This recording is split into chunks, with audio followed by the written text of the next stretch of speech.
When you look into fire, something within you begins to shift, not on the outside, but deep inside. Thoughts that were moving just moments ago begin to slow down. Tension softens, and you don't even know why. Fire moves in a way that cannot be predicted. It never repeats itself.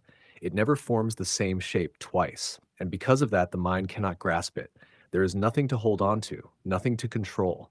And when there's nothing to control, for the first time in a long time, it lets go. That is its quiet power. Fire is real, not an image, not something that can truly be imitated. You can create videos, animations, even holograms, but your body will always feel the difference. Because real fire is not just something you see, it is something you feel present with. Its movement is not programmed. It is born in the moment, from the meeting point of matter, oxygen, and energy. And as you watch it, you are drawn into that same space. That is why you become calm. Not because the fire is doing something to you, but because it returns you to a place where nothing needs to be done.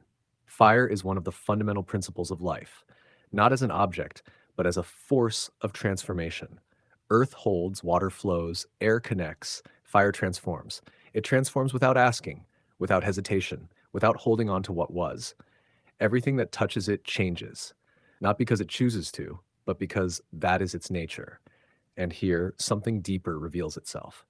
Fire does not have consciousness like a human, yet it carries a perfect response to every moment. It reacts instantly, without delay, without doubt. It is not divided between the past and the future. It exists only now. And if you watch it long enough, something in you begins to remember. The sun is also fire, but in a different expression, powerful, direct, penetrating. It does not allow you to stare for long. It teaches respect. Fire here on earth is gentler. It allows you to stay, to observe, to sink deeper. One awakens you through intensity, the other through stillness. Fire does not have a single temperature. It is not the same in every part. Within it, there are layers, places where it is soft and places where it consumes everything. It depends on what you give it, how much air it has, how it is held. It is not a fixed thing. It is a relationship, and the same is true within you.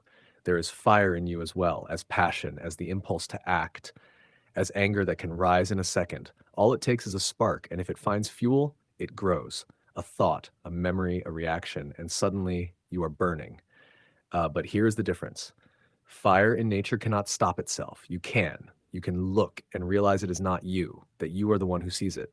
And in that moment, something changes. Not the fire, but your relationship to it. People walk on burning coals, and they are not burned the way you would expect. It is not a trick. It is alignment, short contact, steady movement, a calm mind. The body knows what to do when fear is not in the way. But fire always holds its truth. If attention is lost, if you hesitate, it responds instantly. Fire does not lie, ever.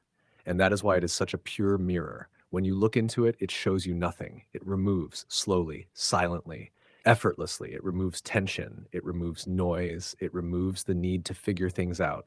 And what remains is not something new. It is what was always there. Silence, space, presence. Fire gives you nothing. It only reveals. And maybe that is why humans have always gathered around it to remember.